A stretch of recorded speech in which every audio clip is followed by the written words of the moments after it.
अस्सलाम वालेकुम, मैं हूं शाहजेब खानजादा। दुनिया भर की तरह पाकिस्तान में भी कोरोना वायरस की वबा फैल रही है, मगर इस वबा के फैलाव की मौजूदा रफ्तार से हुकूमत मुतमईन है और इसी बुनियाद पर लॉकडाउन में 9 मई के बाद से नरमी का आगाज किया गया था, जिसमें अब मजीद नरमी लाई जा रही है और इसके साथ साथ SOPs पर अमल दरामद को यकीनी और शहरियों के लिए फेस मास्क का इस्तेमाल लाजमी करार दे दिया गया है, जिसका बाकायदा नोटिफिकेशन होगा और अब आप घर से बाहर बगैर फेस मास्क के नहीं निकलेंगे। ये बहुत सारी दुनिया में हो रहा है कि जुर्माना किया जाता है अगर कोई शहरी बगैर मास्क के निकले।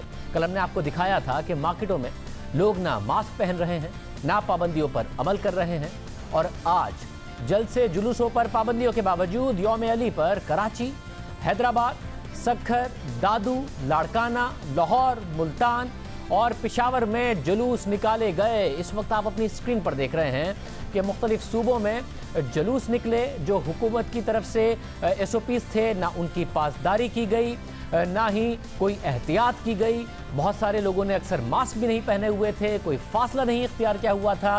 तादाद जो हुकूमत ने बनाई उस पर भी अमल दरामद नहीं किया गया। आज मुख्तलिफ शहरों में, मुख्तलिफ सूबों में ये जलसे जुलूस निकले हैं और अवाम ने वो एहतियात नहीं की जिसका हुकूमत ने कहा था या जिसका हुकूमत से वादा भी किया गया था, और हुकूमत भी मुकम्मल तौर पर नाकाम हुई है। और ये बार बार अब सिलसिला नजर आ रहा है मुख्तलिफ सूबों में। ना जुम्मे की नमाज पर अहकामात की पाबंदी हुई, ना तरावी की हुई और ना ही आज यौम अली के जुलूसों में नजर आई। ये अवाम की तरफ से भी गैर जिम्मेदारी का मुजाहरा है और सूबाई हुकूमतों की बहुत बड़ी नाकामी है। हुकूमत बात करती है गरीब आदमी की, बिजनेस की, मईशत की, मगर जिन सरगर्मियों का मुआशी सरगर्मियों से ताल्लुक नहीं है उन पर भी अमल दरामद नहीं करा पाई है, ना ही अवाम ने किया है। आज लॉकडाउन में मजीद नरमी के हवाले से वफाक के साथ साथ पंजाब और खैबर पख्तूनख्वा हुकूमत ने भी बड़े फैसले किए हैं। इन फैसलों के तहत कल से अंदरूनी मुल्क फिजाई ऑपरेशन शुरू करने का ऐलान कर दिया गया है। इसी तरह पंजाब हुकूमत ने आज शॉपिंग मॉल्स और ऑटोमोबाइल इंडस्ट्री को खोलने का फैसला किया है। पंजाब हुकूमत ने पब्लिक ट्रांसपोर्ट की बहाली के लिए भी SOPs तैयार कर लिए हैं, जबकि खैबर पख्तूनख्वा हुकूमत ने भी पीर से तमाम पब्लिक ट्रांसपोर्ट SOPs के तहत खोलने का फैसला किया है और सयाहती मकामात खोलने के लिए भी SOPs को हतमी शक्ल दे दी है। मगर अहम बात यह है कि इस हवाले से आज वज़ीर आज़म इमरान खान ने कोरोना से मुताल्लिक इजलास के बाद ट्रांसपोर्ट से मुताल्लिक ऐसे किसी फैसले का ऐलान नहीं किया, बल्कि वज़ीर आज़म का कहना था कि 1-2 सूबों के खदशात की वजह से ट्रांसपोर्ट की बहाली का फैसला नहीं हो सका, लेकिन उन सूबों से दरख्वास्त है कि ट्रांसपोर्ट खोल दें क्योंकि इससे गरीब आदमी मुतासिर हो रहा है। कई सूबों के अंदर ये खदशा है कि अगर ट्रांसपोर्ट खोलेंगे, डिस्ट्रिक्ट में इंटर डिस्ट्रिक्ट की ट्रांसपोर्ट खोलेंगे तो वायरस ज़्यादा तेज़ी से फैल जाएगी, क्योंकि हम सारा कंसेंसस से फैसले करते हैं। इसलिए अभी तक पूरी तरह ट्रांसपोर्ट के ऊपर फैसला नहीं हो सका, क्योंकि 1-2 सूबों के ये खदशात हैं कि अगर आप खोलेंगे ट्रांसपोर्ट तो ये वायरस फैल जाएगी। जब हम पब्लिक ट्रांसपोर्ट बंद करते हैं तो हम ये याद रखें कि हम एक गरीब की ज़िंदगी मुश्किल में डाल रहे हैं। अगर अमेरिका जैसी जगह जिधर 2-2 हज़ार लोग दिन में मर रहे हैं, उन्होंने अपनी पब्लिक ट्रांसपोर्ट नहीं बंद की, हमने क्यों ये बंद करके रख दी है? इसलिए मैं फिर से सबसे रिक्वेस्ट करता हूँ कि पब्लिक ट्रांसपोर्ट खोल दें। वज़ीर आज़म इमरान खान सूबों के खदशात की वजह से ट्रांसपोर्ट नहीं खोल रहे, मगर वफाकी वज़ीर एविएशन गुलाम सरवर खान ने कल से अंदरूनी मुल्क फिजाई ऑपरेशन शुरू करने का ऐलान किया। अपने वीडियो पैगाम में उनका कहना था कि national command and operation centre के इजलास में परवाजें खोलने का फैसला किया गया है, जिसके तहत SOPs के तहत 20% अंदरूनी मुल्क परवाजें शुरू की जाएंगी। आज पंजाब हुकूमत ने भी लॉकडाउन में मजीद नरमी लाने का फैसला करते हुए शॉपिंग मॉल्स और ऑटोमोबाइल इंडस्ट्री को पीर से खोलने का फैसला किया। साथ ही वज़ीर आज़म ने सूबों से अपील की थी। पंजाब हुकूमत ने ट्रांसपोर्ट खोलने के लिए ट्रांसपोर्ट एसोसिएशन के साथ मुज़ाकरात भी कर लिए हैं और ट्रांसपोर्ट चलाने के लिए SOPs पर भी इत्तफाक हो गया है। इन SOPs के तहत ट्रांसपोर्ट चलने पर मुसाफिरों का टेम्परेचर चेक किया जाएगा, मुसाफिरों को दौरान सफ़र मास्क पहनना लाजमी होगा और मुसाफिरों के दरमियान 3 फीट का फासला रखा जाएगा। ट्रांसपोर्ट खोलने से मुताल्लिक हतमी फैसला वज़ीर आला पंजाब उस्मान बुज़दार करेंगे। इसी तरह खैबर पख्तूनख्वा हुकूमत ने पीर से तमाम पब्लिक ट्रांसपोर्ट SOPs के तहत खोलने का फैसला कर लिया है। इस हवाले से कमिश्नर्स, रीजनल ट्रांसपोर्ट अथॉरिटी और ट्रांसपोर्टर्स मिलकर SOPs तश्कील देंगे। खैबर पख्तूनख्वा हुकूमत के तर्जुमान के मुताबिक ट्रांसपोर्ट खोलने का फैसला वफाक से मुशावरत के बाद किया है। सिंध में इस हवाले से फैसला नहीं किया गया, हालांकि आज NCOC का इजलास भी हुआ। अब सिंध क्या फैसला करेगा जब दूसरे सूबे मॉल्स भी खोल रहे हैं, शॉपिंग मॉल्स, ट्रांसपोर्ट भी खोल रहे हैं। हमारे साथ वज़ीर आला सिंध के मुशीर मुर्ज़ाबाब मौजूद है। मुर्ज़ाबाब साहब बहुत शुक्रिया। सिंध अब क्या इस हवाले से सोच रहा है, क्या सिंध भी ये चीज़ें खोलेगा? 7 मई को जो एनसीसी की मीटिंग हुई थी, जिसकी सदारत वज़ीर आज़म पाकिस्तान ने की थी और हर सूबे का वज़ीर आला, आज़ाद कश्मीर के प्राइम मिनिस्टर और गिलगित बल्तिस्तान के वज़ीर आला की मौजूदगी में जो फैसले किए गए थे, उसके अंदर बड़े वाज़ेह तौर पर कुछ चीज़ों को रियायत दे दी गई थी कि हाँ, ये कॉमन पॉलिसी होगा, इस तरीके से हम आगे बढ़ेंगे। मॉल्स के हवाले से ये फैसला किया गया था कि 31 मई तक तमाम शॉपिंग सेंटर्स, मॉल जो हैं वो बंद रहेंगे और उसके अंदर कोई फर्दर फ्लेक्सिबिलिटी का मुजाहरा नहीं किया गया था। ट्रांसपोर्ट के हवाले से गो के वफाकी हुकूमत बहुत बज़िद थी कि इसको फौरी तौर पर खोल दिया जाए। जब सूबाई हुकूमतों ने रजिस्ट किया, अपना पॉइंट ऑफ व्यू दिया, तो फैसला ये किया गया कि मशावरत की जाएगी एनसीओसी के लेवल पर और बाद में फैसला किया जाएगा। तो आज हमें समझ नहीं आता कि जो फैसले जो कि वज़ीर आज़म की सरबराही में तमाम वज़राए आला के कंसेंसस के साथ किए गए थे, वो कैसे एनसीओसी उनको ख़त्म कर सकती है, कैसे पंजाब गवर्नमेंट अकेले ये फैसला कर ले कि जी हम मॉल्स खोल देते हैं। मतलब नहीं, अकेले तो नहीं ना, एनसीओसी का इजलास हुआ, उसमें आपकी भी नुमाइंदगी थी, उसके बाद फैसला हुआ, सूबों ने अपना फैसला कर लिया, सूबा सिंध अपना फैसला कर ले।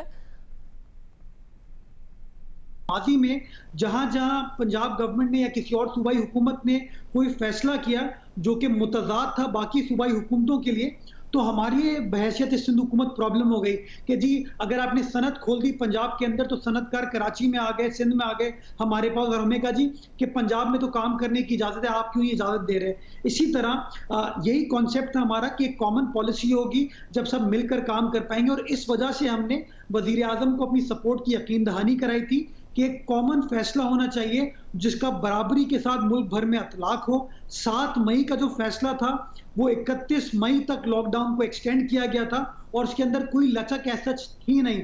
तो मुझे समझ नहीं आ रहा कि आज कैसे ये all of a sudden unilaterally ये फैसला कर लिया गया है कि चीज़ों को खोल दें, और कैसे एनसीओसी एनसीसी के फैसले को न्यूट्रलाइज कर सकती है, उसको खत्म कर सकती है। असद, एनसीसी की सदारत वज़ीर आज़म करते हैं, एनसीओसी की असद उमर साहब कर रहे हैं, मगर अब तक जितने आप लोगों ने चीज़ें खोली हैं, सब तमाम सूबों ने, मार्केटों का हाल हमने देखा है, कोई एसओपीज़ की पासदारी नहीं हो रही है, ना लोग मास्क पहन रहे हैं, मसाजिद में लोग जा रहे हैं, तरावी पर पासदारी नहीं हो रही, जुम्मे की नमाज पर पासदारी नहीं हो रही, और योम अली पर जो हुआ है उसमें किसी सूबे में पासदारी नहीं हुई, इतना बड़ा रश है। तो फिर मॉल्स वाले कह रहे हैं भाई हमें भी खोलने दें, जब ये आपने मार्केटें खोली हुई हैं, ट्रांसपोर्ट वाले कह रहे हैं हमें भी खोलने दें, या तो सही से लॉकडाउन करें जो भी आपने सिलेक्टिव करना है, या फिर सब कुछ खोल दें अगर हर्ड इम्यूनिटी की तरफ ही जाना है। मैं आपकी बात से इत्तेफाक करता हूं कि मुल्क भर में एसओपीज को खुली तरीके से वायलेट किया है, शहरियों ने भी वायलेट किया है, और जो लोग बिजनेस कर रहे थे, दुकानदार हों, सनतकार हों, वो भी इसको वायलेट करें। इसलिए बार बार हुकूमत ये कहती है कि शहरियों के ताउन के बगैर तो ये काम कभी भी प्रैक्टिकली नहीं किया जा सकता। लेकिन देखें, बात ये है कि असल चीज़ लीडरशिप जो इस वक्त दे सकती है वो क्लैरिटी दे सकती है। मैं आवाम को क्यों ब्लेम करूं अगर लीडरशिप कंफ्यूज होगी, अगर मुतज़ाद बयानिया वफाकी हुकूमत की जानिब से आएगा या तहरीक इंसाफ की जानिब से आएगा, तो मैं समझता हूँ सबसे पहले ज़रूरत इस बात की है कि हम बहैसियत पॉलिटिकल लीडर्स, गवर्नमेंट जो है वो क्लैरिटी के साथ फैसला करें। अगर हुकूमत क्लियर होगी तो यकीन जाने आवाम भी क्लियर होगी, लेकिन जब हुकूमत खुद मुतज़ाद बातें करेगी, वज़ीर आज़म एक तरफ एक फैसला करते हैं और बाद में प्रेस कॉन्फ्रेंस में कुछ और कहते हैं, वज़ीर आज़म कुछ और फैसला करते हैं, असद उमर साहब की ज़ेर सदारत कोई और फैसला हो जाता है, तो मैं समझता हूँ इसकी वजह से वो कन्फ्यूजन क्रिएट हो रही है और नेचुरली कन्फ्यूजन का नुकसान पहुंच रहा है। मगर आज फैसला जो हो गया तो फिर ट्रांसपोर्ट के हवाले से और मॉल्स के हवाले से आपका क्या फैसला होने जा रहा है? आज हमें ये कन्वे किया गया है, हमारे जो नुमाइंदे थे एनसीओसी में, आज उन्होंने इस बात को रजिस्ट किया, बार बार एनसीओसी को अपराइज करने की कोशिश की गई कि ये फैसला अभी नहीं होना चाहिए, बट एनसीओसी में हमारी मेजॉरिटी नहीं है, फैसला उन्होंने कर लिया। हम कल परसों मशावरत करेंगे अपने तमाम हुकूमती लोगों के साथ, उसके बाद फैसला किया जाएगा। लेकिन शाहिद देखिए, मैं एक गुजारिश करना चाहूँगा, अगर वज़ीर आज़म समझते हैं कि लॉकडाउन करने का फ़ायदा नहीं है, देन वज़ीर आज़म को बहैसियत वज़ीर आज़म फैसला कर देना चाहिए कि जी लॉकडाउन ख़त्म कर दें। ये नहीं हो सकता कि एक तरफ वज़ीर आज़म कहें कि 31 मई तक लॉकडाउन एक्सटेंड किया जाएगा और दूसरी तरफ आप इस तरह के फैसले करें। ये नहीं हो सकता कि वज़ीर आज़म एक प्रेस कॉन्फ्रेंस में कहे कि लॉकडाउन हमने बर वक्त किया और लॉकडाउन करने के बड़े मुस्बित नताइज आए, उसके बाद वज़ीर आज़म के अंडर जो वज़रा काम करते हैं उन फैसलों की नफ़ी करें। तो मैं समझता हूँ ज़रूरत इस बात की है कि अगर वज़ीर आज़म समझते हैं कि इस मुल्क का मईशत का सबसे बड़ा मसला है, रोजगार इस मुल्क का सबसे बड़ा मसला है, कोरोना वायरस हमारा मसला नहीं है, कोरोना वायरस से लड़ने की हमें जरूरत नहीं है, तो फिर मैं समझता हूँ वज़ीर आज़म should be brave enough to make that decision. वो सूबों के ऊपर ये चीज ना छोड़े। सूबे ये कह चुके हैं, सुप्रीम कोर्ट ये कह चुकी है कि वफाकी हुकूमत स्ट्रेटेजी बनाए सूबों के कंसेंसस के साथ। तमाम सूबाई हुकूमतें वजीर आजम को कह चुकी हैं कि वजीर आजम साहब आप फैसला करें, हम आपके फैसले को बैक करेंगे। लेकिन ये नहीं हो सकता कि आप फैसला कुछ करें, प्रेस कॉन्फ्रेंस में कुछ और बात करें। वजीर आजम ने ट्रांसपोर्ट के हवाले से तो सूबों से अपील की है, उन्होंने पहले भी अपनी ख्वाहिश का इजहार किया था, आज भी कह रहे हैं कि गरीब आदमी के लिए ट्रांसपोर्ट खोल दें आप। अच्छा, आज भी वजीर आजम ने मॉल्स के हवाले से कोई बात नहीं की। ये कितनी हैरत अंगेज बात है कि वजीर आजम कहते कुछ है करते कुछ है। बहुत शुक्रिया उमर साहब, आप सब हमारे साथ मौजूद थे। वो कह रहे हैं वफाकी हुकूमत एक फैसला करे, वज़ीर आज़म की सदारत में जो एनसीसी फैसला करती है, असद उमर साहब की एनसीओसी ने कुछ और फैसला कर दिया। वो कह रहे हैं कि हमारी तरफ से रजिस्ट किया गया है इन फैसलों को। आज एनसीओसी में जो किए गए, वफाकी वज़ीर असद उमर ने आज कौमी असम्बली में खिताब किया और उन्होंने कहा कि दुनिया आहिस्ता आहिस्ता वहीं पहुँच रही है जहाँ से सफ़र शुरू होते वक्त वज़ीर आज़म इमरान खान का पॉलिसी डिसीजन था। उन्होंने शुरू में ये बात कही तो वज़ीर आज़म इमरान खान पर तनकीद की गई। तमाम दुनिया आहिस्ता आहिस्ता आहिस्ता वहीं पहुंच रही है जहां पर यह सफर शुरू होने के वक्त वजीर आजम पाकिस्तान इमरान खान की पॉलिसी डिसीजन था। उन्होंने जब शुरू में यह बात की तो बहुत सख्त तनकीद की गई उनकी। उन्होंने कहा कि मुझे खौफ सिर्फ वबा के फैलने और उससे अमवात का नहीं है, मुझे इस बात का भी खौफ है कि जो बंदिशें लगाई जाएंगी उससे जो भूख में इजाफा होगा, जो अफलास बढ़ेगा, जो बेरोजगारी बढ़ेगी, जो माशी बदहाली आएगी, खास तौर पे पाकिस्तान के गरीब की और पाकिस्तान के सफेद पोश मुतवस्सित तबके की। असद उमर ने कहा ये वजीर आजम का पॉलिसी डिसीजन था, ये पॉलिसी डिसीजन नहीं था, वजीर आजम साहब के बयानात थे। पॉलिसी डिसीजन तो वजीर आजम का लॉकडाउन का था, जिसकी वो कामयाबी का क्रेडिट भी लेते रहे। हमारा लॉकडाउन कामयाब क्यों हुआ अब तक? जितना भी हुआ है, कोई पब्लिक गैदरिंग्स नहीं अलाउड, कोई क्रिकेट मैचेस कैंसिल किए, 23 मार्च की परेड कैंसिल की, स्कूलें, शादियां, शॉपिंग मॉल्स वो बंद कर दिए। यानी जिधर जिधर लोग इकट्ठे हो सकते थे वो हमने बंद कर दिए और वो बंद रहेंगे। जो लॉकडाउन हमने किया था जब सिर्फ 26 केसेस थे पाकिस्तान में, वो लॉकडाउन आगे भी लेके जा रहे हैं। जब हमारे 26 केसेस थे पाकिस्तान में तो तब हमने लॉकडाउन शुरू किया। और दूसरा, अवाम का भी बड़ा मैं शुक्रिया अदा करूँगा कि अवाम ने भी हमारे साथ बहुत हद तक तावन किया। आज़म अपने पॉलिसी डिसीजन की ओनरशिप लेते रहे और बताते रहे। खुद असद उमर ने मीडिया ब्रीफिंग में इस बात को तस्लीम किया माजी में कि पाबंदियों की वजह से, लॉकडाउन की वजह से कोरोना वायरस के फैलाव में कमी आई। एक तो ये कि जो बंदिशें की गई हैं उसकी वजह से इसके फैलाव को रोकने में वो असरअंदाज साबित हुआ है और उससे कमी वाक़ई आई है। यानी अगर हम ये बंदिश न लगाते तो इस वक्त इससे कहीं ज़्यादा केस हो सकते थे। लॉकडाउन की मुखालफत हुई, फिर जब तनकीद हुई तो लॉकडाउन की हिमायत हुई, बल्कि ओनरशिप ली गई। वज़ीर आज़म की सरबराही में होने वाले इजलास में लॉकडाउन में तोसी के फैसले किए गए, मगर फिर कहा गया कि लॉकडाउन अशराफिया का फैसला था। और अब कहा जा रहा है कि वज़ीर आज़म ने जो पहले दिन पॉलिसी डिसीजन किया, अब दुनिया भी वही कर रही है। वज़ीर आज़म के बयानात अलग थे, पॉलिसी डिसीजन अलग थे, उसकी ओनरशिप भी अलग थी। असद उमर साहब ने आज कौमी असम्बली में कोरोना वायरस के हवाले से तकरीर की। उन्होंने बरतानिया और स्वीडन की मिसाल दी और कहा कि स्वीडन में 10 लाख में से 350 अफराद की मौत हुई है, जबकि बरतानिया में 10 लाख में से 500 अफराद की मौत हुई। बरतानिया ने यह फैसला किया कि बड़ा सख्त लॉकडाउन किया जाएगा। शुरू में नहीं था, शुरू में बोरिस जॉनसन जो थे उसके हक में नहीं थे, लेकिन फिर वो भी मान गए और बड़ा सख्त लॉकडाउन किया गया और कई हफ्तों वो लॉकडाउन चला। अब उसमें जरा नरमी की जा रही है। जब से ये वबा फैली है स्वीडन में, जहां पे ये हैवी लॉकडाउन नहीं हुआ, वहां पे फी 10 लाख आबादी के तनासुब से तकरीबन 350 अमवात हुई हैं। 10 लाख की आबादी पे 350 अमवात। बरतानिया जहां बड़ा हेवी लॉकडाउन किया गया, दुनिया के बेहतरीन हेल्थ केयर सिस्टम वहां पर मौजूद है, वहां पर फी 10 लाख आबादी 500 से ज्यादा अमवात हुई है।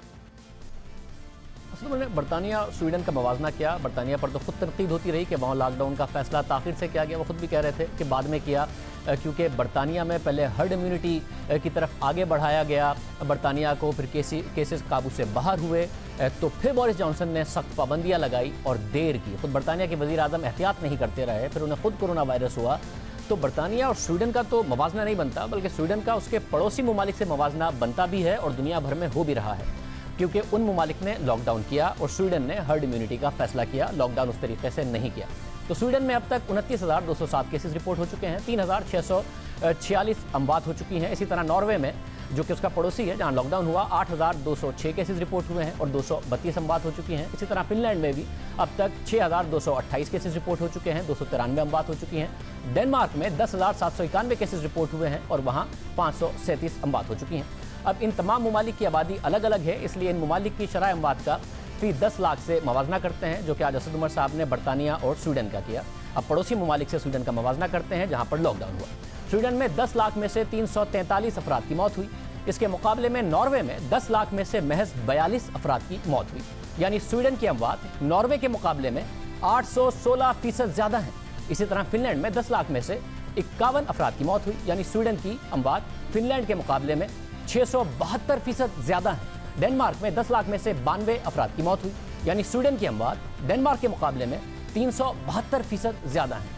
अगर स्वीडन में शरह अमवात वही होती जो नॉर्वे में है तो हज़ारों अफराद जिंदा होते बच जाते। इसी तरह स्वीडन के अपने सेंट्रल बैंक के मुताबिक स्वीडन की मईशत 6.9% तक सुकड़ सकती है और सूरत हाल ज़्यादा ख़राब हुई तो स्वीडन की मईशत 9.7% तक सुकड़ सकती है।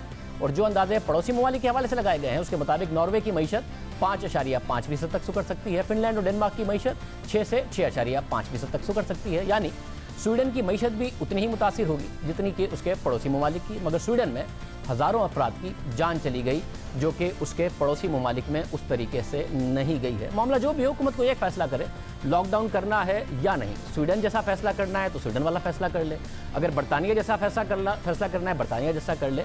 मगर यहाँ कन्फ्यूजन है, कभी लॉकडाउन की मुखालफत है, कभी लॉकडाउन की ओनरशिप है, क्रेडिट है, कभी लॉकडाउन अशराफिया का फैसला करार दे दिया जाता है, एनसीसी एक और फैसला करती है, एनसीओसी सुबह कह रहे हैं कि एक और फैसला कर देती है, जिसकी वजह से मुकम्मल तौर पर कन्फ्यूजन नज़र आ रही है पाकिस्तान में फैसला साजी के हवाले से। प्रोग्राम में ब्रेक शामिल करते हैं। इस कन्फ्यूजन की वजह से और भी ऐसे वाक़यात पाकिस्तान में हो रहे हैं जो बड़े अफसोसनाक हैं, आपके सामने रखेंगे ब्रेक के बाद।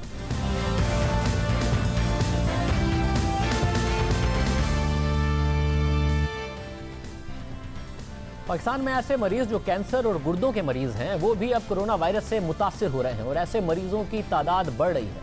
कराची में कायम SIUT, जहां कैंसर और गुर्दों के इलाज के साथ साथ डायलिसिस की भी सहूलत है, उनके तर्जुमान के मुताबिक गुज़िश्ता हफ्ते SIUT में डायलिसिस ट्रांसप्लांट कैंसर के ऐसे 55 मरीज़ दाखिल हुए जो कोरोना से भी मुतासिर थे, जबकि इस वक्त SIUT में डायलिसिस के 41 मरीज़ों का कोरोना वायरस का इलाज जारी है। यानी ऐसे मरीजों की तादाद में इजाफा हो रहा है जो पहले से ही गुर्दों के अमराज में मुब्तला हैं और कोरोना की वजह से उनकी हालत ख़राब हो रही है। डॉक्टर फजल अख्तर हमारे साथ मौजूद हैं, सरबरा नेफ्रोलॉजी डिपार्टमेंट SIUT। डॉक्टर साहब बहुत शुक्रिया। डॉक्टर साहब, ये क्या हो रहा है, क्या जिनको पहले से होता है गुर्दों की और बीमारी और कैंसर के बीमारी है, उनकी क्या हालत ज़्यादा ख़राब हो रही है कोरोना वायरस होने की वजह से?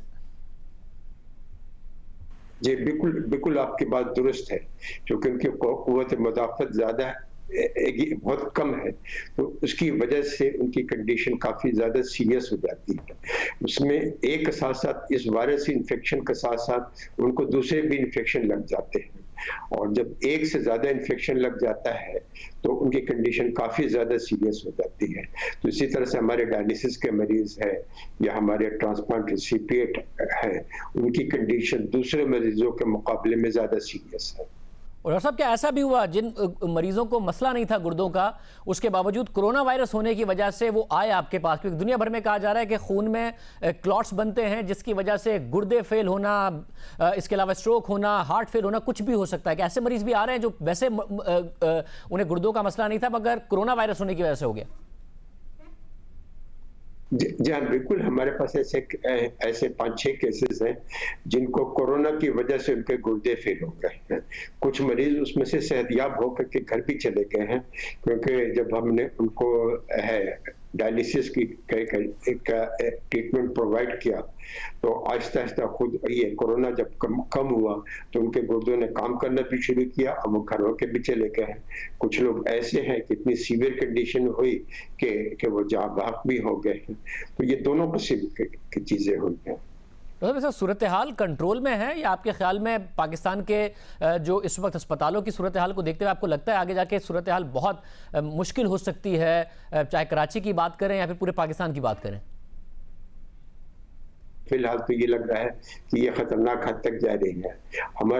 हमारा जो है हेल्थ सिस्टम जो है बहुत ही सैचुरेटेड होता जा रहा है। अगर बढ़ती गई तो हमारे जो है हेल्थ सिस्टम उसके लिए बर्दाश्त करना मुश्किल हो जाएगा।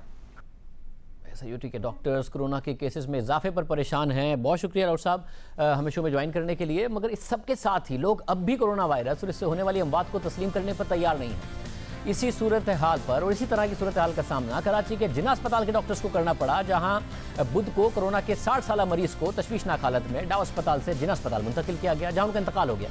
और जिन्ना अस्पताल की इंतजामिया ने कोरोना से मुतालिक हुकूमत के बनाए हुए SOPs की वजह से वुरसा को मैयत देने से इनकार किया, जिसकी वजह से उन्होंने आइसोलेशन वार्ड में तोड़फोड़ शुरू कर दी, जिस पर रेंजर्स और पुलिस को तलब किया गया। इस पूरी सूरत हाल पर बात करेंगे जिन्ना अस्पताल के डायरेक्टर डॉक्टर सिमी जमाली से। डॉक्टर साहब बहुत शुक्रिया। डॉक्टर साहब, क्या लोग मानने को तैयार नहीं हैं या ये हुआ क्या है कि अगर मौत हो गई तो वो नहीं चाह रहे थे कि जो हुकूमती SOP उसके तहत तदफीन, क्या हुआ? सोशल मीडिया पे मिस इन्फॉर्मेशन और डिसइन्फॉर्मेशन कैंपेन्स जो हैं बहुत कॉमन हो गई हैं और लोग समझते हैं शायद कोरोना कोई चीज ही नहीं है और कोविड-19 जो है एक दुनिया भर में एक पैंडेमिक आया है जिसने बहुत सारे लोगों को मुख्तलिफ किस्म के सिम्टम्स भी हो जाते हैं, मोस्टली रेस्पिरेटरी ट्रैक्ट, और ये पेशेंट्स जो हैं बहुत सीरियस होकर हमारे हॉस्पिटल्स में जो आ रहे हैं वो सीरियस पेशेंट्स हैं। अस्पताल के अंदर कोई आया था, ये ओजा सेंटर से ओजा डाउ यूनिवर्सिटी का सेंटर है ओजा, वहां से रेफर होकर हमारे पास आए थे पेशेंट्स और एक दिन कबल आए थे। आने के बाद उनका पता था कि क्रिटिकल है, इसीलिए हॉस्पिटल के ICU के अंदर दाखिल किया गया था और unfortunately he couldn't make it and he was very sick. जब डेथ डिक्लेयर की गई उस वक्त तो इनिशियली तो अटेंडेंट्स ने कुछ नहीं बोला, लेकिन अचानक से उनको जब ये पता चला कि डेड बॉडी जो है सब ऑर्डिनेट्स जो हैं DHO के वो आएंगे और बॉडी जो है हैंड ओवर की जाएगी डिस्ट्रिक्ट हेल्थ वालों को और ED के वो आएंगे लेने वाले और साथ में पुलिस आएगी, तो फिर वो एकदम से मुश्तिल हो गए और उसके बाद उन्होंने खूब तोड़ फोड़ और अस्पताल के अंदर काफी हंगामा आराई की। अब ये चीजें जो है हॉस्पिटल के लिए भी अच्छी नहीं है, डॉक्टर्स के लिए भी अच्छी नहीं है, पैरामेडिकल स्टाफ और नर्सेस के लिए अच्छी नहीं है जो कि इतनी तनदेही से काम कर रहे हैं। बड़ा मुश्किल होता है ऐसी जगह में काम करना, लेकिन हर कोई लगा हुआ है अपनी जगह। आप अस्पताल में तोड़फोड़ करेंगे, ये तो SOPs थे ना जो गवर्नमेंट ने दिए कि कोई भी सस्पेक्टेड कोविड का पेशेंट या कोविड का पेशेंट हो उसके SOPs के तहत आप उसको बेरियल होगा। बहुत शुक्रिया। और सीमी जमाली साहब हमारे साथ मौजूद थी। प्रोग्राम में एक ब्रेक। भारत में सूरत हाल ख़राब हो रही है, ख़ासतौर पर जो मुंबई है वहाँ पर बहुत ज़्यादा केसेस सामने आ रहे हैं। इस वक्त सूरत हाल काबू से बाहर हो रही है। आपके सामने रखेंगे ब्रेक के बाद।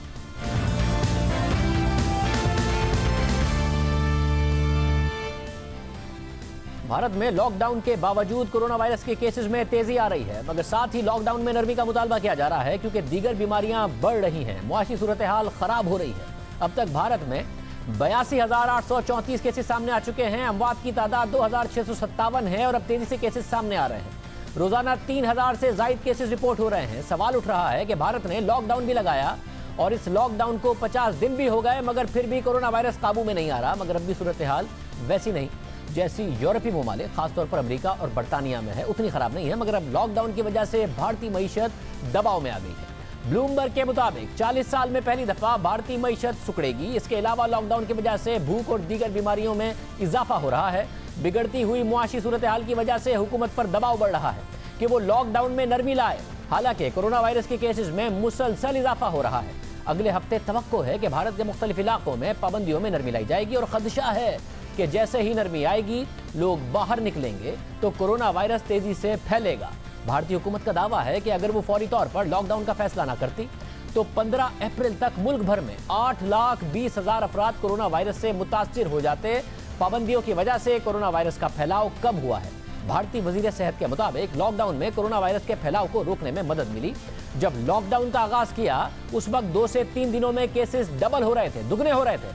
अब 12 दिनों में दुगने हो रहे हैं। ब्लूमबर्ग के मुताबिक भारत में कोरोना वायरस से मुतासरा अफराद की तादाद दीगर ममालिक के मुकाबले में कम है, मगर भारत की वसी आबादी की टेस्टिंग में ताखीर से सवाल उठ रहा है कि कोरोना वायरस के हवाले से हुकूमती इदाद-ओ-शुमार दुरुस्त भी हैं या नहीं। मगर अब हुकूमत पर दबाव बढ़ रहा है कि वो लॉकडाउन में नरमी लाए, क्योंकि गुज़िश्ता महीने 142 मिलियन यानी 12 करोड़ से ज़ायद अफराद को नौकरियों से निकाल दिया गया। इसके अलावा भारतीय कंपनियों की कारकर्दगी गुज़िश्ता 10 साल के मुकाबले में बदतरीन हो गई है और सूरत हाल से निपटने के लिए भारतीय हुकूमत ने 265 अरब डॉलर्स के पैकेज का ऐलान किया है ताकि मईशत को सहारा दिया जा सके, यानी अपनी मईशत के 10% का पैकेज अनाउंस किया है, जो अमेरिका के बाद मईशत के साइज के हिसाब से सबसे बड़ा पैकेज कंसीडर किया जा रहा है। मईशत के साथ साथ लॉकडाउन की वजह से दीगर बीमारियां बढ़ रही हैं। मुंबई में सूरत हाल तेजी से खराब हो रही है। भारत में सामने आने वाले 20% केसेस और 25% अमवात सिर्फ मुंबई में हुई हैं।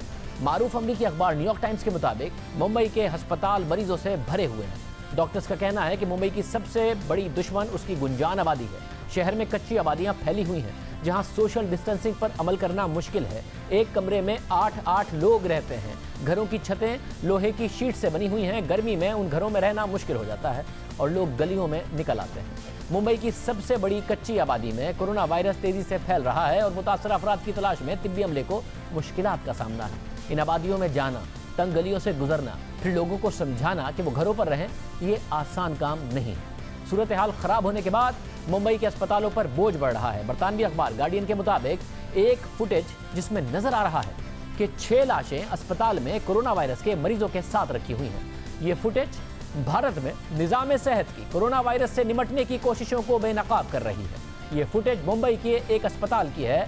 इस फुटेज में न सिर्फ लाशें मरीजों के साथ रखी गई हैं, बल्कि नजर आ रहा है कि मरीजों के साथ उनके रिश्तेदार भी वार्ड में घूम फिर रहे हैं। इस वीडियो के बाद भारत में खौफ व हिरास फैल गया। अस्पताल के डीन ने मरीजों के रिश्तेदारों पर इल्जाम लगा दिया कि वो लाशें वसूल करने में ताखीर से काम ले रहे हैं और लाशें वार्ड में इसलिए रखी गई हैं क्योंकि मुर्दा खाना भरा हुआ है। इसके अलावा अभी ये भी वाज़ेह नहीं कि लावारिस लाशों का क्या करना है। गार्डियन के मुताबिक मुंबई में एक शख्स को कोरोना की अलामतें वाज़ेह हुई।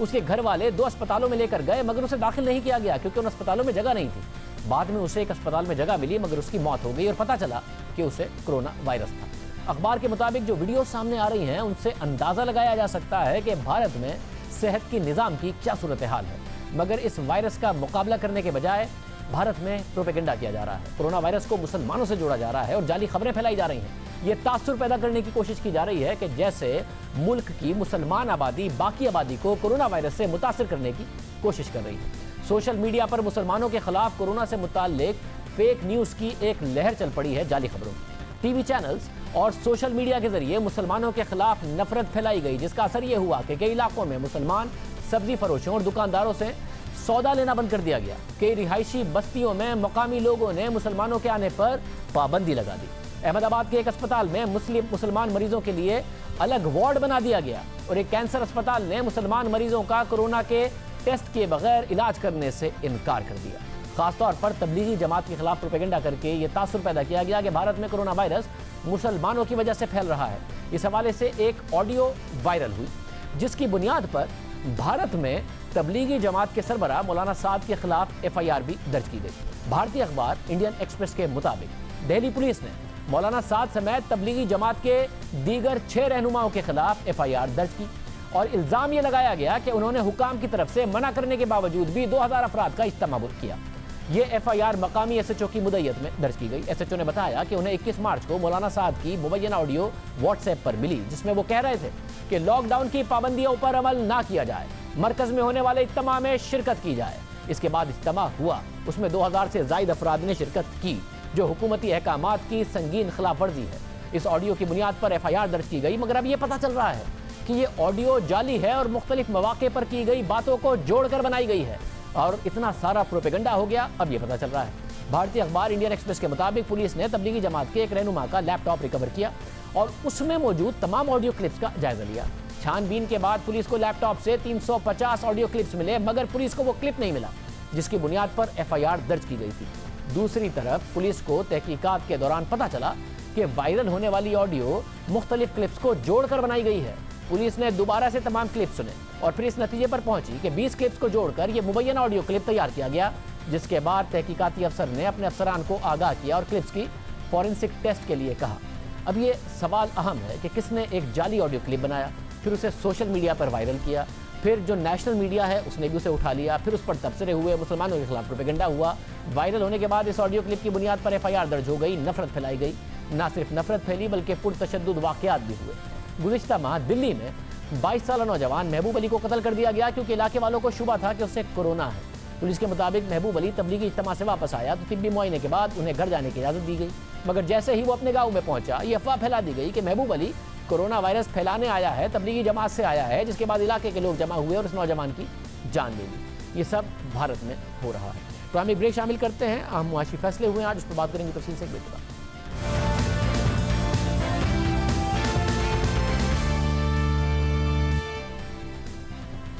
स्टेट बैंक ने एक बार फिर से शरह सूद में कमी कर दी है। 2 महीने के दौरान शरह सूद में चौथी बार कमी की गई है और स्टेट बैंक के मुताबिक शरह सूद में मजीद 1% की कमी कर दी है, जिसके बाद अब शरह सूद 8% हो गई है। यानी 2 महीने में शरह सूद 13% से अब 5.25% कम करके 8% कर दी गई।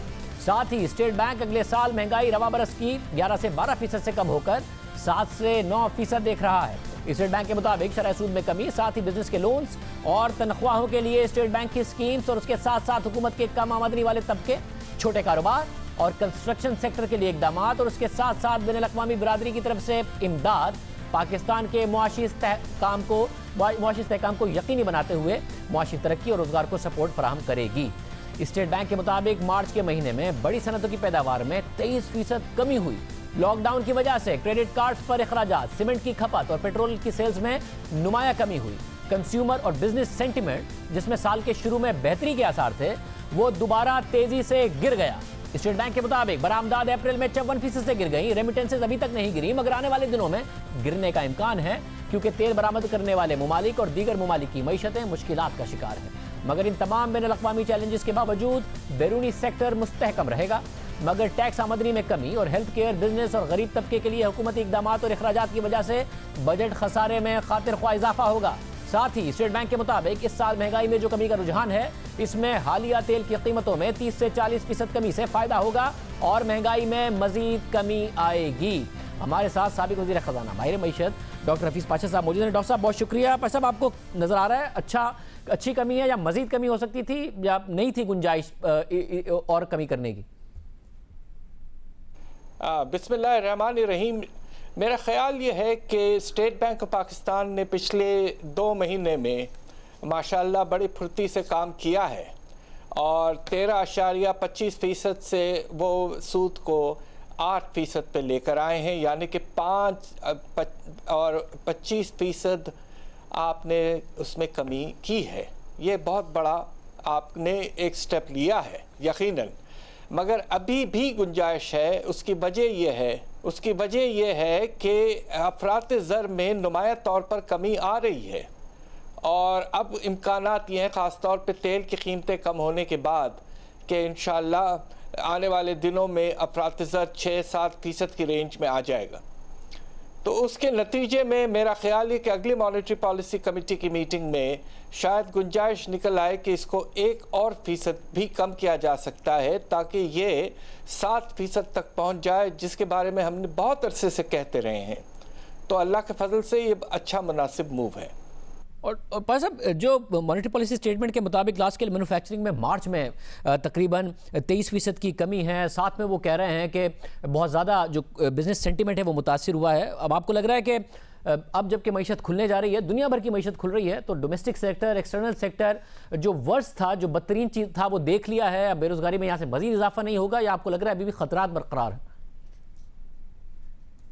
कुछ हद तक बेहतर होंगी यकीनन। जो दिहाड़ी पे लोग काम करते हैं उन्हें शायद कुछ मौके मिल जाएं रोज़गार कमाने के लिए, मगर आप ये देखिए कि जो बैरूनी हालात हैं, एक्सपोर्ट्स में नुमाया तौर पर कमी, जिस तरह मैंने कहा कि 44% कमी हो चुकी है और आपके इंडस्ट्रियल प्रोडक्शन में 22% की 23% कमी आई है। तो ये सिलसिला कुछ अर्सा रहेगा और इसके वजूहात सिर्फ अंदरूनी पाकिस्तान के नहीं है, बाहर के भी होंगे। और अभी तक एक चीज़ जो अल्लाह के फजल से नहीं हुई है मगर उस पर ख़तरा है, और वो ये कि जो बाहर से पैसा आता है रेमिटेंसेस के तौर पर, वो भी मुतासर होना शुरू हो गया। अप्रैल में इतनी कमी नहीं आई, अलबत्ता मुस्तहकम रहे फ़्लोज़, मगर अंदेशा ये है जिस तरह लोग वापस आना चाह रहे हैं हज़ारों की तादाद में, तो ये भी ख़तरा है कि रेमिटेंसेस 20 से 25% आने वाले दिनों में कम हो जाएंगे। और दूसरी बात यह है कि बजट आने वाला है, ये इस पे मुनस्सिर है कि ये बजट किस तरह का होगा। अगर IMF वाला बजट होगा तो इकॉनमी और बैठ जाएगी। बिल्कुल मुख्तलिफ सोच की ज़रूरत है इस वक्त, और इंशाअल्लाह हमारी हुकूमत, मुझे यकीन है कि उसी तरफ आगे जाएगी कि रिवाइवल की तरफ जाना इस वक्त बेपनाह इसकी ज़रूरत है।